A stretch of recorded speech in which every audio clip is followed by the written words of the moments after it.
Hey friends, happy Monday. Thanks for joining us for this 13 Plus FastCast. I'm Anna Orsini. And I'm Carson Courier. We hope you had a great weekend and a great week so far. I mean, a lot of the week, it's going to be shorter for most people with Thanksgiving right around the corner. Absolutely. Good news, but if they walked outside this morning, they may not love what they saw. It was a little chilly. I'll tell you what, guys, it was the first time I came into work with a jacket or a second layer. I stepped out my door today, and I was like, oh, nope, I'm grabbing a second layer, grabbing a jacket and overcoat. You definitely needed that. Maybe a third layer. It was chilly. It was super cold. But also, right, we had some rain the last few days, very much needed. Well, some places got a lot of rain. I mean, here are some of the biggest rainfall winners around the Tucson metro.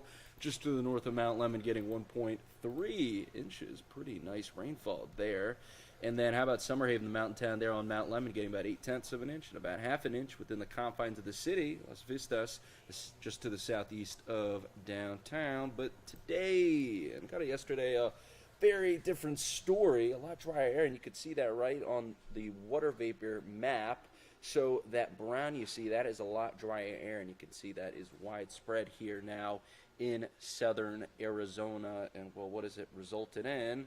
Well, not much, right? We had a little bit of shower activity overnight and snow showers trying to get going in the northern portion of the state. But now, not only dry, but mostly clear for everyone here in southern Arizona. Let's talk tomorrow, though. Air quality alert. You can see that includes areas from Green Valley north to Tucson all the way through Marana, including Vail, so areas along I-10 and I-19 in and around the Tucson metro in air quality alert. Well, you're probably wondering, why is that? Well, it has to do with wind. I'll tell you why. It's coming tomorrow, but right now wind is not too impactful, right? Very calm. Pick up just a bit in the afternoon like it usually does. Not quite as windy as what you saw yesterday, but still possibly gusting up to 20 miles per hour. And then starting at 7 a.m., yeah, look at some of these wind gusts, right? This is recording a 41 mile per hour wind gust in a place like Green Valley by the time 7 o'clock. So tomorrow morning rolls around. Most likely, I'd say around the mid-morning hours, say 10 o'clock is when we could see those peak winds. Many spots seeing gusts well over 30 miles per hour for areas Tucson and southward. And then by 2 o'clock, still pretty gusty. And then tomorrow by around the evening, overnight hours, things should really calm down for the most part. And you could see, right, Wednesday, just a tad calmer for winds. And then really settling down later this week in through this weekend. All right, like we were talking about temperatures, right? So here were the morning lows. This is the temperatures many of you walked out the door feeling. 46 in Tucson, some spots 30s in the 30s. Yeah, Oracle 38, Sassabes in the 30, Nogales and Sierra Vista and small town of Portal there. Yeah, all for some reason 38's the number this morning. A lot of spots at that low. Right now, yeah, still pretty chilly out there. 57 in Tucson, the 60s for Casa Grande, Sales, and Phoenix, and nobody's in the 40s anymore. Low 50s for Wilcox and Sierra Vista.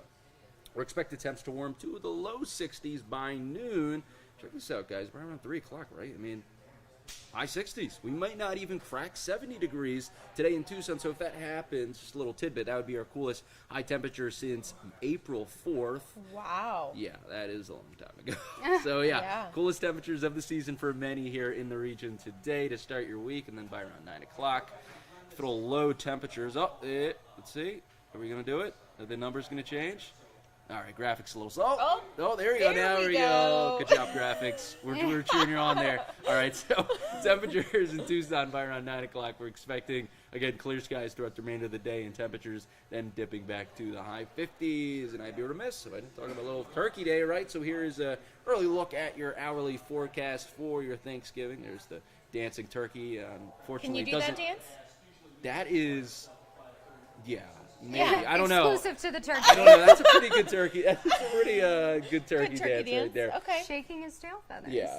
If I do say so myself. I don't know if we should tell him what we do on Thanksgiving. Oh, He's no. very excited right now, but a lot of turkeys may not be so excited by the time Thursday rolls around. But here's your forecast, guys. So a good amount of cloud cover. No chance of that rain, though. But, hey, nice temperature-wise, getting up to the mid-70s by around 2 o'clock. Starting your day a little chilly once again in the low 50s. And then by the time maybe dinner time is over or started, I know a lot of people start dinner a little early on Thanksgiving. It'll be a little less cloud cover down to the mid-60s. But overall, here is your 7-day forecast, guys. Winds diminish by Wednesday, and here are the temperatures for the next 7 days. Looking pretty nice, cooling down just a bit. You can see that for the weekend, right? Look at that. 10% chance. Maybe. Yeah. We're watching that possibly for a little bit of travel issues in terms of possible system coming through during that time. A lot of people leaving where they're going for Thanksgiving during that time this weekend into early next week. Okay. Well, I mean, 10% not great, but I always feel better about it if it's like consecutive days. Yes. Like, I'd rather see 3 10s than just like one. Very true. So, All right. There we Yes, go. there it is. absolutely. Perfect. Thank you, Awesome. Corey. Thank you, Corey. And another thing, as Corey mentioned, kind of travel and people heading out for the holidays, something to keep in mind is that right now, more than 20 million people in the United States are currently under some type of risk of severe storms, even possible tornadoes in some parts of the country today. The National Weather Service Storm Prediction Center says that those storms are likely to blow across Texas before heading southeast. Damaging winds, large hail, a big possibility with some of these storms. It is the same storm system that dropped heavy snow in the Rockies over the weekend, so parts of Utah, Nevada, and Colorado saw nearly a foot of snow. So if you are traveling to any of these areas, keep that in mind. Of course, could see impacts when it comes to flights, especially if you're traveling across the country. So just be aware of that. Not seeing anything too significant here at home, but definitely throughout the United States, through Dallas all the way up into Minneapolis. So just something to keep in mind. Of course. Well, some good news if you're heading to California. A major portion of I-10 in Los Angeles has reopened. You may remember the road was closed down after a fire on November 11th. State officials say more than 300,000 cars traveled that section of I-10 each day. Originally, the repairs were expected to take anywhere from 3 to 5 weeks, but just in time for the holiday, it is back open this morning. Some great news there. Investigators say they believe the fire was intentionally set, and they released images of a person of interest. And as we talk about the holidays, of course, Thanksgiving, a lot of you probably making your final preps, designating who brings what you're going to cook, all the good things. But it's really important as we think about Thanksgiving and cooking to also remember safety. Yeah, for sure. You have lots of people in the kitchen, lots of different dishes being cooked. Chaos if it's my house. It can be chaos. Yeah, me too. Actually, Thanksgiving is one of the most dangerous days when it comes to house fires. Take a look at some of these numbers here. According to the National Fire Protection Association, in 2021, fire departments across the country responded to more than 1,100 reports of home cooking fires. Now, that's up almost 300% compared to the daily average. Our very own Jack Cooper met with Tucson Fire this morning. He shows us ways that you can stay safe.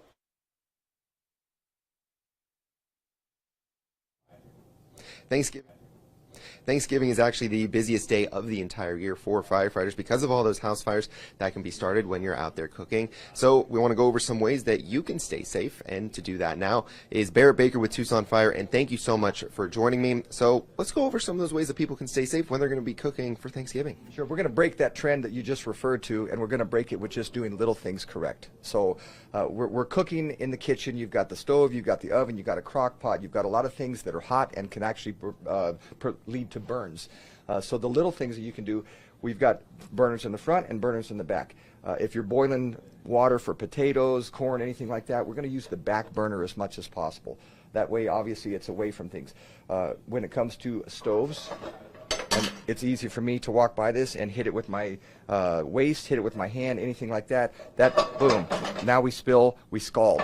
So anytime that we're using pots and pans, we're going to move the handles inside. So back burners, handles inside. Those are two things to start with. We've got open flame. So anytime that we're using open flames, we want to make sure that we keep our combustibles, our towels, our mittens away from something like that, because if you get busy, that obviously can start a house fire very, very quickly.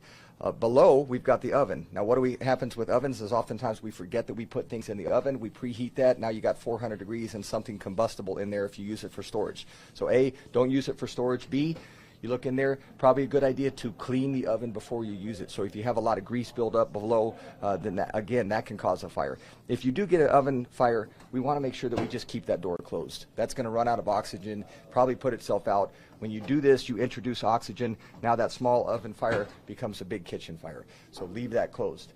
If we go to a quick cooker or a crock pot, our biggest thing with this is that we don't want scalding injuries. So the cords themselves, we want to make sure that they're back. And again, we'd like this back as far as possible.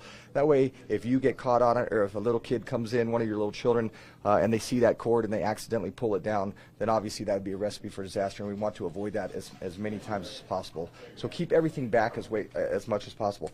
I don't have any apron on, I don't have long sleeves, but when you're reaching over, again, just be cognizant of the fact you've got open flame.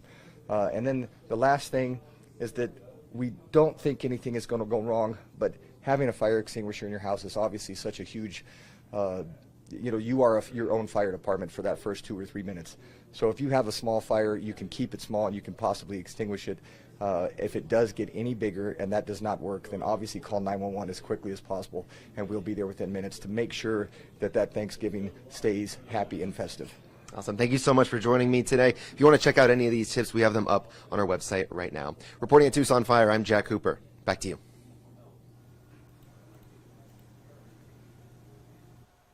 And something that we are keeping a close eye on this morning, students are staging a sit-down at the U of A right now. They say that they're doing this to condemn the administration's decision to place 2 early childhood education professors on paid leave. We're told that the 2 professors were placed on leave after a lecture that they gave about the Israel-Hamas conflict. It was then recorded and it went viral on social media. Now, according to organizers, the professors are now being accused of anti-Semitism for discussing Palestine.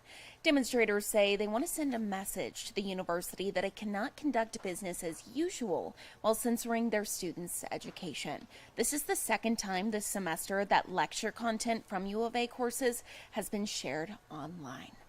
And also later today, we will be hearing from Arizona head football coach Jed Fish after their win over the weekend. I mean, going into that game, they were ranked lower than Utah. Exactly. And you watched the first quarter and you're like, Utah cannot come back from this. In fact, we scored so quickly, and I don't know if you saw that play. It was insane. There was like the receiver was the quarterback, and it was crazy. Anyways, that trick play, bringing in 7 points super early. Yeah, right off the top. It was just electric inside of Arizona Stadium.